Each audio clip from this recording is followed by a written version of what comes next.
It takes him out, but here we are.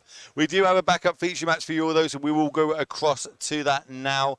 If you look at screen, this is going to be Amulet Titan versus 5 color elementals. You might recognize that name on the right of your screen. That is Respect the Cat on Twitter and Twitch, popular streamer. We're going to see if we can maybe sort the lighting out a little bit, but he does have a fully foiled deck. He does play this a lot. We're going to see if we can sort this camera issue out for you. Maybe I think someone might have knocked it, but we can get into this. This looks like there is a Omnath on the battlefield, a Risen Reef, and a Solitude. There you go, slightly getting better. Against Titan with a Dryad in play and lots of lands with a Valakut. So, yeah, I think I see a Valakut, a Construct, Arboreal Grazer. There's a Forest in play. Let's see how we go about this. Fully full deck. Obviously, Respect the Cat, fully known for playing his 4 and 5 color elemental decks. He loves Omnath. This card is good. I play quite a lot of this deck, to be fair. It's one of my my top 3 decks to play in paper. I do like the Risen Reef. The value it just absolutely generates in this deck is huge, especially when you start like using Ephemerates and stuff. Don't have the complete deck. I'm going to see if I can get their deck lists up for us, though. Now I've got to remember what table they were so I can try and find them, but stick with us while we do this chat. It is table 27. Thank you very much, Mr. User. Let's get these deck lists up. So, yep, and there's Amulet Titan. So Markus is playing 5 color elementals. You know, he has Teferi. That's usually in these decks that get to run all 5 colors. Omnath, obviously, Risen Reef to get all the elemental triggers. There's Solitude, Fury. He's actually running 2 Elishnorn, Mother of Machines. Oh yeah, so Mummy's in this deck. That's pretty cool. cool. It's pretty good with you know, things with like all the triggers. Solitudes and Leyline's Bindings and all that sort of stuff. Being able to take out multiple things at once. You got to get her on the battlefield. You know what I mean? There's no easy way to cheat her out. You do have to pay the 5 mana. But once she's on that battlefield, boy, can you start getting some value. I wonder what happens when there's an elemental mirror and one person gets an Elishnorn in play. Is the game just over? I'm about to say, I'm pretty sure it's over. Is there just nothing you can do? Because your cards just don't do anything? I guess you could Teferi bounce it and then sure, play with your cards. Yeah, right. That might be the one there. Maybe a Prismatic ending on 5 because you get all 5 color types of mana. But yeah, it's going to be super hard for him. But against Titan, obviously, I'm going to go on a limb here and say neither of these decks are playing Blood Moon. Looks like we've joined game 1 still, because as we saw in our round 1 feature match, that was a super quick, unfortunate for Manguchi beatdown. And here comes Mummy on the battlefield. We are going to have double triggers. Yeah, that also stops Primeval Titan trigger. Right? Yeah. Does it stop the Dryad triggers when lands in the battlefield? I don't think so. I think that's a layered effect, right? It makes all land types. So it's actually the mountain in the battlefield. So permanents entering the battlefield, if they cause an ability or a permanent you control to trigger, triggers an extra time. Permanents entering the battlefield don't cause abilities of permanents your opponents control. Oh yeah. boy. So no Valakut triggers, okay. no Titan triggers, no anything. So yeah, that's going to be pretty hard for us to win through. Oh, are we picking them up? That was good enough. Okay, I can't win through that card. Sure. Well, that made that easy for us. Turns out that's pretty crazy though. It's five mana win the game. Yeah, 5 mana card from Phyrexia. That at the beginning everyone was just like, oh yeah, this is just a commander card. You know, nobody's gonna play this in Constructed. And here we have the Amulet Pillar. Just well, I guess I can't win. Okay. That's a good time to tune into that match and see the power of Mummy herself. Okay, we're gonna have Alexander's deck here. What do you like bringing out of the sideboard? Hey, there's a Slaughter Pact. We were talking about that one earlier. Yeah, Slaughter Pact looks good. You know, cards like Dismember, probably Dragon Lord, Autarka. Like you have a lot of mana, so dealing with your opponent's board, in the form of removal or the damage from Autarka seems pretty decent to me. Engineered Explosives, probably a little too expensive to deal with all these 4 drops and 5 drops and 3 drops, so that doesn't seem particularly great to me. It feels pretty rough for me on the Titan side because, on the other side here, you can see we have 4 Solitudes in the main. Cool, you play your Titan Suite. I'm just going to Solitude it. Any Ephemerates? No, we don't manage to make any room for that. But look at these sideboards. Anything here? Is that a Vindicate? That's what I was going to say. Is that an actual Vindicate? Let me just check the That's deck list really and make cool. sure that is in the sideboard. That is an actual Vindicate in the sideboard and Murderous Cut.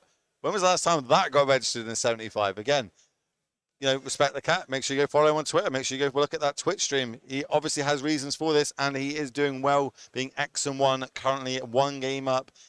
If he manages to win this, I think that's unlocked. That'll get him his 7th win, going into round number 9. So if you are tuning in, remember, this is a 9-round tournament. We are battling it out for all players able to make 7-2 record. 7-2 records will get invited back tomorrow to try and battle it out to get themselves into top 32, get an invite to Athens, but then battling out to see who can get into the top 8, who can win free flights to Athens, who can win accommodation to Athens. Plus then battling out to see who will walk away with this trophy here, sat in front of me and Mr. Martin User. Yeah, with all the additional US dollars, boxes, price sticks. What I wanted to get at this tournament, I wanted to play some side events on Friday and then get one of these oversized cards they always have at the prize walls, because this is like finally a convenient way for me to bring it home. They don't really let you take these on planes and just be like, oh yeah, where am I gonna put this? These days you have to pay extra for everything. Yep. So I don't really want to check that inside the cargo space or whatever. So I got a story about this from Sophia, not Sophia, from where were we last? Where was the finals? Naples. Naples, thank you. Slipped my mind. At Naples, one of my friends, he scrubbed out of day 1, so he had nothing to do. I went, try and win me one of those overside cards, see how you get on. Played all the triple ups, won them all, and just came up to me with this massive Minsk and Boo card. I was like, thank you. I was kind of joking, but I really want this card. And as you said, getting that home was a nightmare to get. I actually carried it on the plane. I asked them, they went, no, you walk on with it, it'll be fine. Walks on the plane. And they said, no, we have to take that off you. You can't be on the plane with that. I was like, hold on, what? So I had to give my precious card to some flight attendant that ran down the stairs, and I'm sure threw it on the floor. I went, put this in the hold luggage.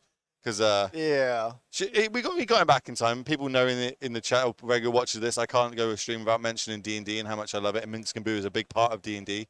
Baldur's Gate back in the day. If you play Baldur's Gate, let me know in chat. So I'm not the only one here. I'm sure there's other Dungeons and Dragons players, especially with the film being released this weekend.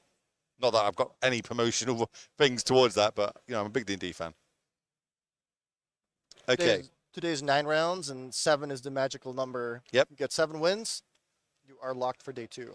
Obviously, you would prefer to be 9-0 to have the best kind of tiebreakers and the best kind of position to make top 8 tomorrow. But hey, if you go 7-2, you can still have a good day on Sunday and just run the tables.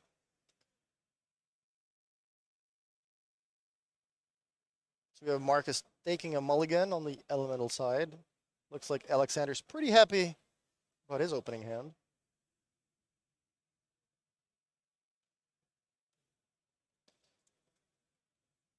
What do you think Modern would look like if they decided to, if WotC just said, hey, you know what, fetch lands are not legal right now. Let's try a year with no fetch lands, or like let's try an event with no fetch lands.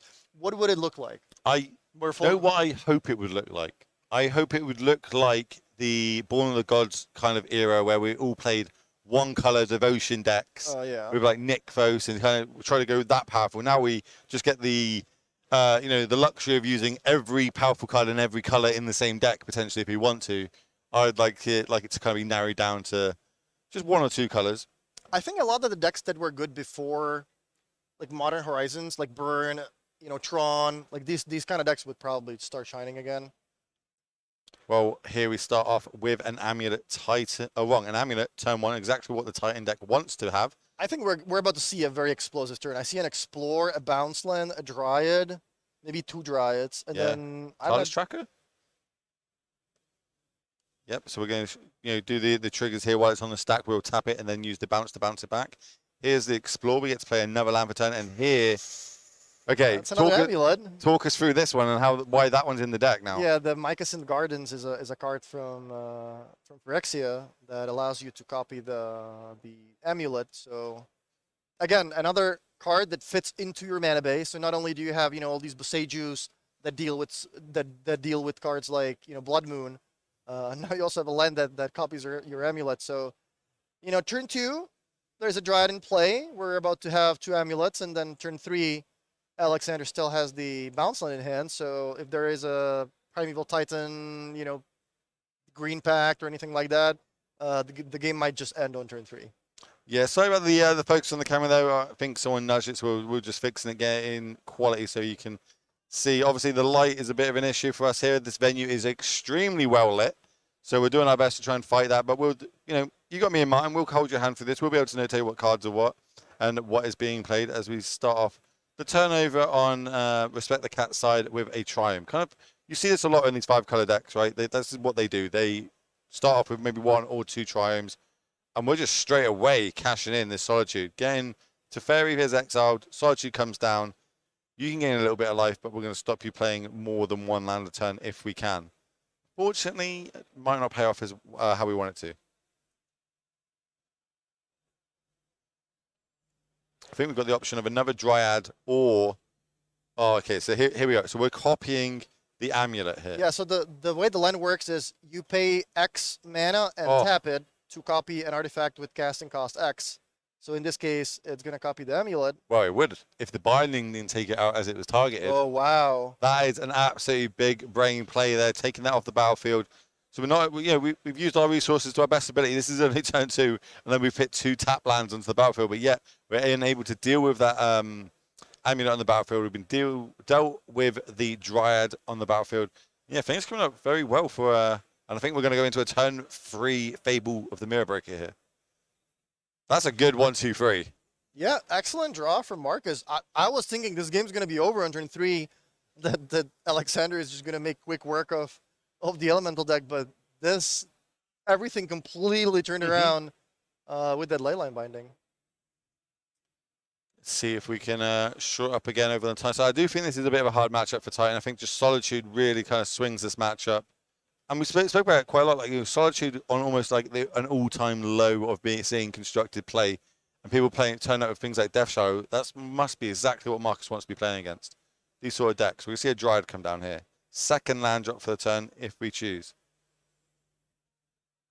It's going to be a bounce land. It's going to bounce back. That gives us the 5 mana. So next turn we could potentially start casting Titans. Right. Was that Boom Bust? There's no way Boom Bust is in this list. I've got to have a look. Was that Boom Bust?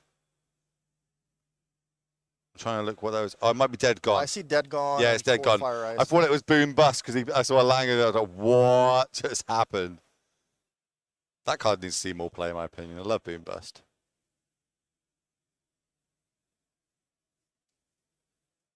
And here comes the Goblin Shaman token, making a treasure token.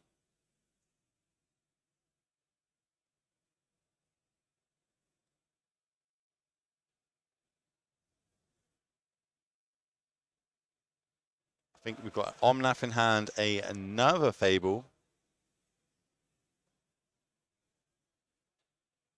Here comes a Tireless Tracker. See if we can get that one up on the screen for you. Haven't seen that one in a hot second.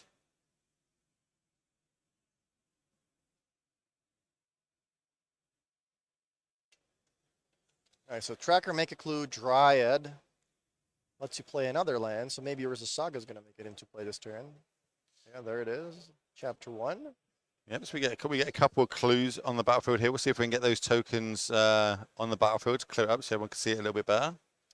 So if Alexander can stay alive long enough for the Saga to go to Chapter 3, he can fetch another Amulet. Maybe copy it again with the Gardens, and then get the ball rolling. But we know that Markus is full of tricks.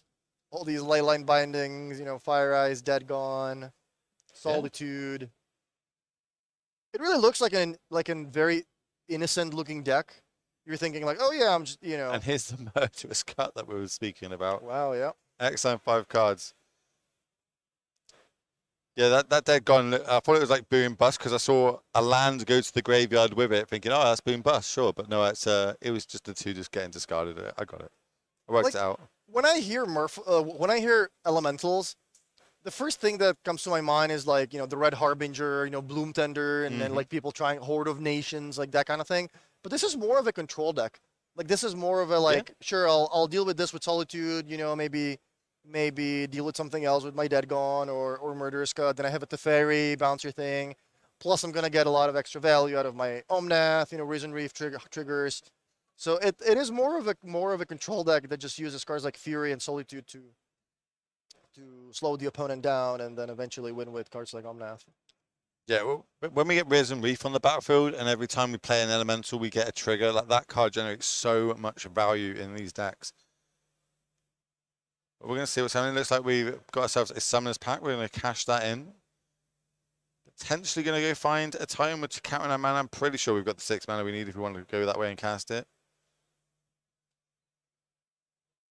Found a Titan. Are we going to go Titan? Or are we going to go for the Colossus? Try and draw some more cards. This is what I mean about these Amulet decks. Like they've got so many options. It's so many marginal lines that they have to go through. Lines they've got to think, well, if I do this and that happens, it or that. But okay, well, what if they got a Solitude? Like if we just play a Titan here, get 2 land and a Solitude takes out, we're back to square one almost. The deck is also extremely explosive. It goes from nothing to attacking for 20 and just completely winning the game next turn. So, even if it looks like you're safe, with one Amulet in play, anything can happen. That's a Dragon Lord Ataka. I'll get it up on screen for you because some people might remember this one from back in Khans Atarka's Kia block. Let's see if I can find it. I think it's a 7-mana 8/8 flying trample, and when it comes to play, you get to divide 5 damage across your opponent, across the creatures on the table. If I remember that correctly. That's what you're going with? Let's see if we can get it up on the table. 8/8 flying trampler. When it ents the battlefield, it deals 5 damage to values you choose among any number of target creatures and or planeswalkers that your opponent's close. You're close. You're close enough that I believed you. How's that? But how are we going to divide this up? Where are we going to take down, or what are we going to take down? This card was played heavily in Standard back when Red-Green Devotion was a thing. And with Pyromancer's Goggles. Yeah, or like cards like See the Unwritten. So it looks like we're getting rid of the Omnath, and one last point is getting to go to Teferi.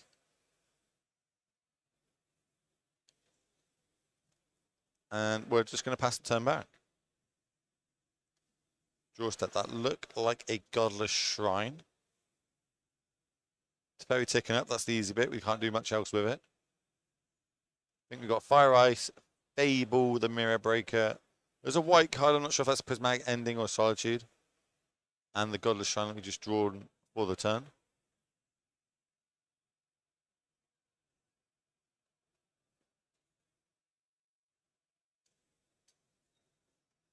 Deep in the tank here, Respect the Cat. That is who Markus is. Some of you might know him as his alias.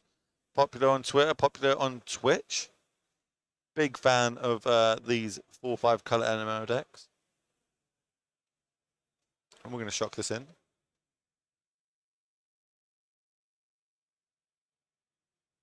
Wow. Attack, make a treasure token, and then, okay, so we're going to hard cast this Solitude, get rid of that Dragon Lord Gataka. We're going to gain 8 life over on Alexander's side. But we did that before blocks. So yeah, what happened here, Markus got a treasure from the trigger from the Fable token, and before blockers, it was Solitude getting rid of the 8/8. There is no way to see deck lists until the top 8. It is a closed deck list tournament, unlike we just had in Naples in the finals. These are closed deck lists until we get to the top 8. Obviously, I imagine if you go on Respect the Cat's Twitter, he's probably posted it there, so you could see it that way if you're interested into his deck and his line of thought. We've got a lot of ways to draw cards. 3 clues on the table. The Trias tracker, obviously that will grow every time a clue is cracked. But Fable the Mirror Breaker plus the Solitude on the battlefield, creatures aren't going to live too long. Yeah, this is an interesting game. Alexander has access to a lot of cards, like you said, but there's also one of the Urza Saga is going to Chapter 3 right now. So this is going to be, this could be one of those explosive turns where you can get an Amulet. I'm sure there are going to be other cards you can get as well. I think Expedition Map might be the choice. So we're going to... We did put it forward a bit. We're deciding, do we want this? We spoke about the lines and how hard this deck is to pilot. There are other options, like Relic of Progenitors, but that presumably stayed in the sideboard. So I guess it kind of narrows it down to either either getting an expedition map or the amulet. Are we going to do the classic, here's an expedition map, shuffle my deck, hand it to my opponent, shuffle, let my opponent cut it, then I'm going to crack my expedition map? You see it all the time. But, okay, here comes an amulet. From hand, okay. Suppose it wouldn't make sense to crack right now. We do have a Saga on the battlefield. You got to remember, you know, this Tiles Tracker making clue tokens. Those clues are artifacts, so these Saga tokens would be pretty big. Not as, you know, obviously Solitude will be able to deal with these, but that is a yes. Yes, you love to see it. I love this. Wow, so Alexander brought in the Ulamog, by the way. I thought these were mostly the sideboard for the mill matchup because the Eldrazi, when they hit the graveyard, they get shuffled back in. But looks like Alexander brought it for the matchup here. Big grindy matchup like this goes long. We're going to get enough mana to generate it. We used to see over on the elemental sides, they used to play Eldrazi, the 13 mana one that costs less for cards in your graveyard. Emrakul, the Promised End. That's the one. That's the one that just got on the Arena client. Yes, true. That was apparently extremely hard to code. And I saw a Reddit thread where someone made Sparky cast Emrakul and like Mindslaver you.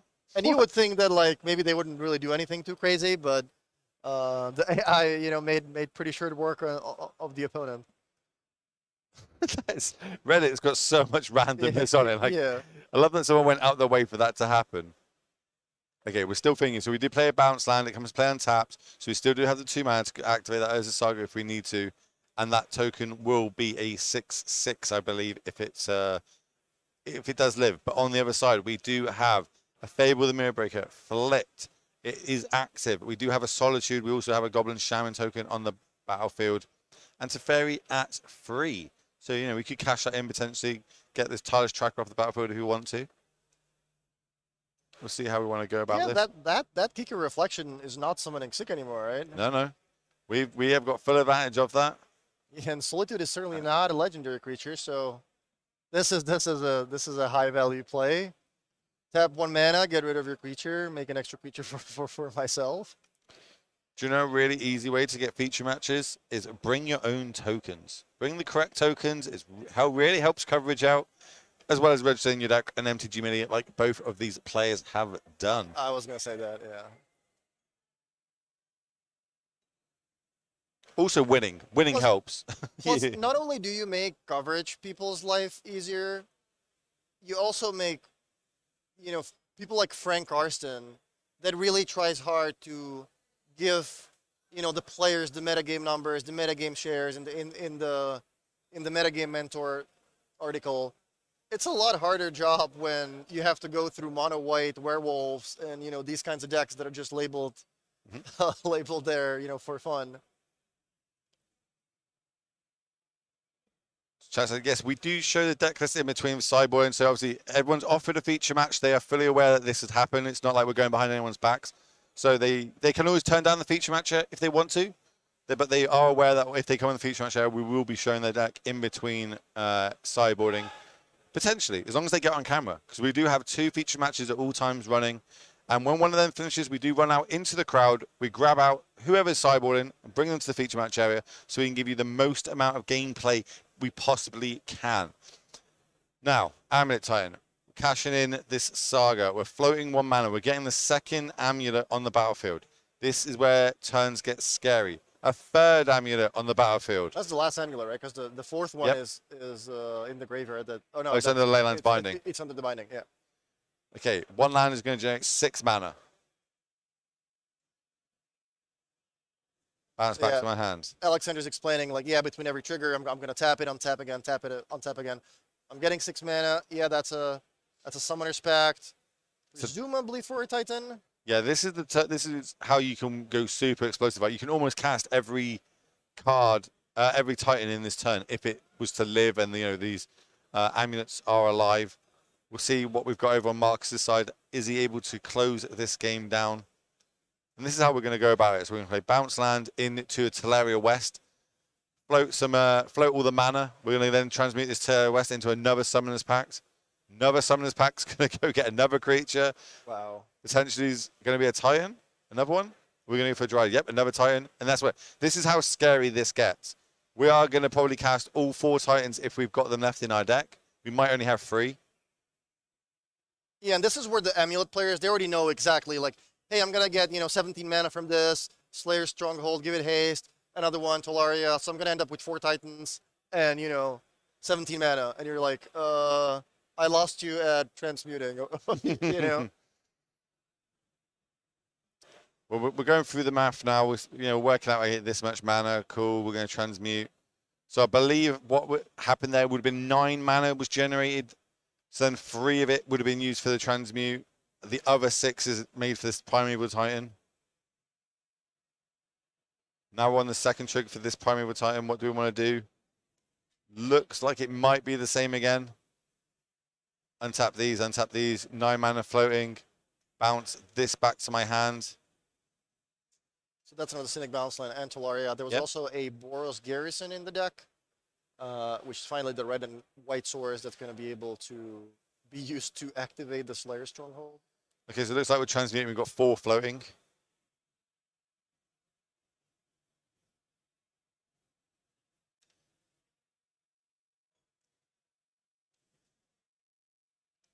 Another Summoner's Pact. Use this. So Alexander better close the game out right now, because there's going to be a lot of pack triggers in the next upkeep should Markus survive this turn. And Markus just goes, yeah, 1 green, fog. Just pass the turn back, like, So let's see how we go about this. Now, this is the power you're seeing, ladies and gentlemen, of these amulets on the battlefield in this deck. This is what enables you to be able to generate all this mana and go off. I believe we can give most of them haste, or all, if not all of them haste, get more triggers, start getting Balakuts on the battlefield. Now we've got a Dryad on there. A lot of math happening on Alexander's side. We'll see how he wants to go about it. Obviously, this is round number 8, so we put the reps in already today with this. And this is the point in the game where if you're the Amulet player, you're thinking, well, what do I have to play around, right? I already saw that my opponent has a Leyline Binding. I think Chet's suggesting that there might be a Fire Ice in hand. So there's definitely a couple cards that you still need to keep in mind. Like, it's not just going to go, super easy. Your opponent's not just going to scoop on the spot. So keep in mind that there are cards like that. Keep in mind your opponent can stop you from, attacking with that 1 Titan. But if you manage to give all of them haste, then sure, that's going to be a different story. We do have to say a Slayer Stronghold in play already. So we can't do like the play it, tap it multiple times, and then use that, get it bounced back to the hand. Yeah, I think Alexander has still a couple extra land drops available thanks to the Dryad. So he can also use the Stronghold, play a bounce land, return the Stronghold, play it again, maybe use it again. So I think he can definitely give multiple creatures haste. There's also a Vesuva in his deck. A lot of triggers happening here. Doing our best to follow them here, chat. So we're bouncing, we're floating mana, we're getting the Stronghold back to hand. That will give us a way to give the other Titan haste if we play it for the turn. I think he might still be missing Boros Garrison. Well, no, 'cause the Dryad generates all mana, right? Oh yeah, you're right. Yeah, you're right. So it looks like we're using some extra mana here just to crack one of the clues. 2 mana left in the pool. Sage you. What are we targeting with this? We're going to get that Fable off the battlefield. Get to go find a land of a basic type. Or no, of any type, not basic type. So this could be a Triumph if we want to. But we're going to go for an untapped plains.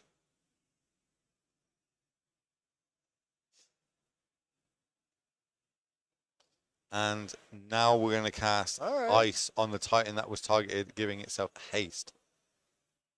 So we get to live another turn. Not entirely sure. I don't think we've got things like Supreme Verdicts in this deck. Let's just have a quick look. Make sure. Creatures, Leyline Bindings, Fire and Ice. Nope. It might need something like what? Like Elish Norn into Leyline Binding to get multiple triggers, get some of these Titans off the battlefield, or is it going to be too late here?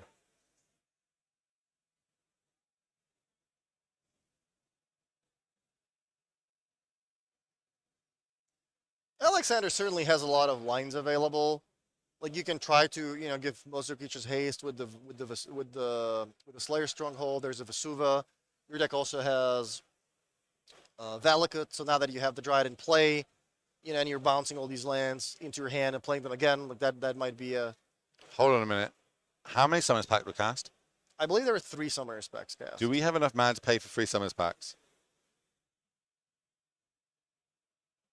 1, 2, 3, 4, 5, 6, 7, 8. It's those 2 lands with glare on. One of them, I think we are 1 land short. Yeah, one of them is the Gardens. Yeah, exactly. We're 1 land short. We've killed ourselves with these Summons Packs, I think. That's 11 mana. This is brutal. You did say it. You called it. You said, hopefully he can close it out in this game. Yeah. If not, these Summons Packs are going to come back and bite him.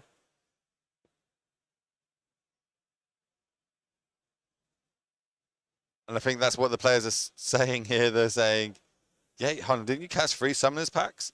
And yeah, it looks like we're scooping it up. We're going to get off of the handshake. Markus is going to take this down. Coming from like almost a unwinnable situation, and unfortunately for him, just the wrong lands were fetched up. The sequencings kind of didn't line up how he wanted to. That 1 Fire and Ice managed to secure that game and give him the dub, taking him to 7-1 and guaranteeing him an invite back tomorrow to battle.